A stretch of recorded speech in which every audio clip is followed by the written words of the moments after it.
नीरज मिश्रा जी, 500 करोड़ का चंदा है। राम जी, एक तो शहजाद भाई को मैं बात बता दूं कि अभी तो सरकार ऐसी चल रही है जिसमें कोतवाल इनका है, तो वो जो इम्यूनिटी की बात है ना, वो इसीलिए कि सैया भय कोतवाल तो डर काहे का, तो अभी तो कार्रवाई से बच जाते हैं, 4 जून के बाद देखेंगे। और जहां तक रही इस चंदे की बात, मैं राम जी शायद एक दिन पहले भी कह रहा था कि ये तो ऐसी नासमझी वाली बात करते हैं कि अकेला आदमी आपकी तरह जो न्यूज़ रूम में एंकर का काम कर रहा है, उसकी जो भी तनख्वाह होगी वो आपके फ्लोर पर जितने लोग होंगे उनसे कहीं ना कहीं कम होगी। तो आपके साथ तो नाइंसाफी हो ही रही है। सर, हम तो सिर्फ ये बात कह रहे हैं, आपसे ये पूछ रहा हूं, देखिए बहुत सिंपल लॉजिक है। जो लॉजिक आप जनता को बताना चाह रहे हैं कि कंपनियां किसी को मुफ्त में चंदा नहीं देती, वो बदले में फायदा लेती हैं, यही समझाना चाह रहे हैं ना आप? किसी ने अगर 100 करोड़ चंदा दिया है तो बदले में 200 करोड़ का काम ले लिया, यही समझाना चाह रहे हैं। अब अगर शहजाद पूनावाला ये पूछ रहे हैं कि 500 करोड़ टीएमसी 500 करोड़ से ज्यादा डीएमके फ्यूचर गेमिंग से ले रहे हैं, तो क्या फायदा पहुंचा रहे हैं? क्या ये सात्विक चंदा है? उनका सवाल ये था, इस पे रिस्पॉन्ड कीजिए, फिर आपका सवाल सीधा आएगा, मैं शहजाद के पास ले जाऊंगा। राम जी, देखिए सीधी सीधी बात तो ये है कि देश के अंदर जो बड़े कारोबार हैं जिनका इंफ्रास्ट्रक्चर से लिंक्ड है, वो सब केंद्र की सरकार से जुड़े हुए कामकाज करते हैं, चाहे वो हाईवे बनाना हो, चाहे एयरपोर्ट बनाना हो, या किसी भी तरीके का इंफ्रास्ट्रक्चरल डेवलपमेंट हो। इसीलिए तो वो 8,000 करोड़ के चंदे के एवज में वो जो 3.5 लाख करोड़ के टेंडर्स अवार्ड हुए, हम तो उसकी बात कर रहे हैं। सवाल को मैं ले जाऊंगा, अगर आप नहीं देना चाह रहे हैं आंसर तो कह दीजिए कि मुझे नहीं देना है, फिर मैं शहजाद के पास ही आपका इंफ्रास्ट्रक्चर। नहीं राम भाई, फ्यूचर गेमिंग कौन सा इंफ्रास्ट्रक्चर बनाती है? हम तो आपके हर सवाल का तो बताइए, ये क्या 500 करोड़ का जो चंदा लिया टीएमसी और डीएमके ने, ये ठीक है या गड़बड़ है? देखिए, हम तो कह ही रहे हैं कि जब ये पेंडोरा बॉक्स खुलेगा और इसके तार जहां तक जुड़ेंगे उसके ऊपर कार्रवाई होगी। और फ्यूचर गेमिंग के ऊपर आज जो ये सवाल उठा रहे हैं, ये वेल्सपन के ऊपर क्यों नहीं बात करते, जो अडानी की एक सब्सिडरी है? आप वो गुजरात के उस किसान के ऊपर क्यों नहीं बात करते जिससे इन्होंने 100 करोड़ के बॉन्ड खरीदवाए अडानी के एक सूडो अकाउंट के नाम पर, और उसको बीजेपी ने कैश कर लिया?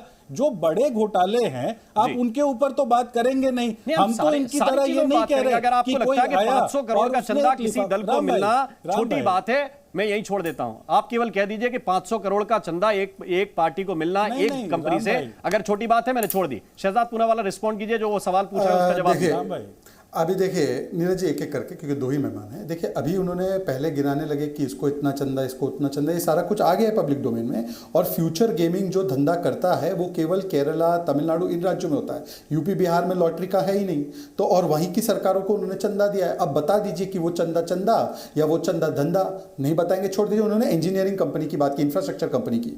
आपको पता है राम जी, मैं झूठ नहीं बोलता, आपको ये पता है, फ्यूचर मेगा इंजीनियरिंग ने न केवल चंदे के रूप में, इलेक्टोरल बॉन्ड के रूप में, परंतु अवैध तरीके से जो पैसा दिया है कांग्रेस पार्टी को, उसका 45 पेज का हाईकोर्ट का ऑर्डर आया है। क्योंकि इन्होंने अपने जो आईटी की नोटिस को चैलेंज किया था हाईकोर्ट में, तो हाईकोर्ट का जब 45 पेज का ऑर्डर आया तो उसमें पाया गया कि 502 करोड़ रुपए का डिस्क्लोजर कांग्रेस ने नहीं किया है। कांग्रेस के दफ्तर में करोड़ों रुपए मिले और उसमें से एक अकाउंट था मेगा इंजीनियरिंग का, और वो मेगा इंजीनियरिंग के प्रोजेक्ट कहां से इशू होते हैं वो भी जरा देख लीजिए। और अभी इन्होंने तीसरी बात अडानी की। भाई अडानी के विषय में जब रेवंत रेड्डी 12,000 करोड़ का निवेश मंगवाते अडानी से, तो वो सात्विक है या वो गंदा है? जब अडानी को छत्तीसगढ़ में छत्तीसगढ़ के मुख्यमंत्री बाघेल जी देते थे प्रोजेक्ट, वो धंधा था या वो चंगा था? और जब राजस्थान के मुख्यमंत्री उनको वर्ल्ड्स बेस्ट बिजनेसमैन बताते थे, अशोक गहलोत जी, वो धंधा था या वो चंगा था? जब एमबीए ने दिग्गी पोर्ट उनको दे दिया, जब आपकी सरकार थी महाराष्ट्र में, वो चंगा था या वो धंधा था? और जो ये कह रहे हैं ना कि हम जेल भेज रहे हैं सबको, सुनिए, वालों ने चोरी कर रखी है, मुलायम सिंह यादव ने चोरी कर रखी है, मायावती ने चोरी कर रखी है, सबने चोरी कर रखी है। और अगर ये पार्टियां जन लोकपाल बिल पास कर देंगे तो ये सारे जेल चले। अब बताइए, ये तो इन्हीं के साथ ही है, ये तो चाह रहे थे कि सोनिया जी भी जेल जाए। नीरज जी, अब बताइए उस समय गलत है, आज गलत है? नीरज जी जवाब दीजिए। राम भाई, आप चाहते हैं कि मैं ज्योतिरादित्य सिंधिया का कोई पुराना वीडियो चलाऊं जिसमें प्रधानमंत्री जी के सारे कारनामों की किस तरीके से बात किया करते थे?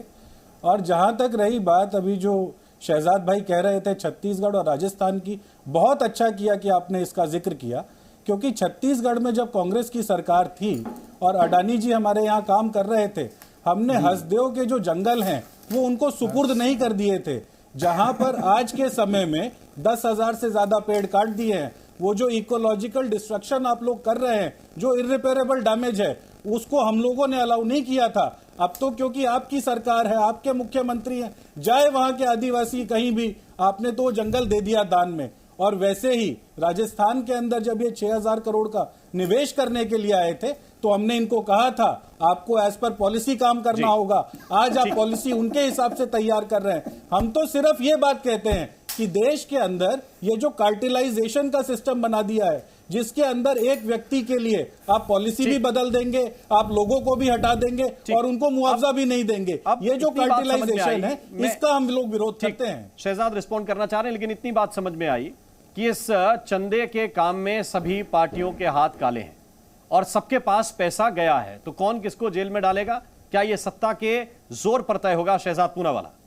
अब देखिए, बड़ी अनोखी बात इन्होंने कही। इन्होंने कहा कि यदि अडानी हमारे स्टेट में काम करता है तब तो वो ठीक काम कर लेता है, परंतु वहीं कहीं और किसी के साथ काम करता है, बीजेपी रूल स्टेट पे तो गलत काम करता है। पर राहुल गांधी ने बाकायदा प्रेस कॉन्फ्रेंस में कोट एंड कोट, और राम जी आप मंगवा लीजिए जी के कांग्रेस करस्पॉन्डेंट से, उसने कहा कि ये अडानी बीजेपी का आदमी है, इसने 20,000 करोड़ की शेल्फ फंडिंग की है, मतलब कि पूरे ग्रुप के लिए कहा। तो ये पूरा ग्रुप ही जब खराब है, भ्रष्टाचारी है और खराब काम कर रहा है, तो राजस्थान में सही काम कर रहा था, छत्तीसगढ़ में सही काम कर रहा था, तेलंगाना में आज सही काम कर रहा है, पर बाकी जगह गलत काम कर रहा है, ये कैसा तर्क है? और मैं कह रहा हूं कि ये तो आरोप प्रत्यारोप की श्रेणी में है। नीरज जी एक भले व्यक्ति है, मैं उनसे एक सवाल पूछता हूं, लालू 5 बार कन्विक्टेड है मान्यवर, वो भ्रष्ट है या उनको जेल में किसने पहले डाला? 2013 में किसकी सरकार थी जब वो कन्विक्ट हुए? नीरज जी, मीसा जी आपके लिए बोल रही है। क्विक कमेंट नीरज जी, समय सीमित है।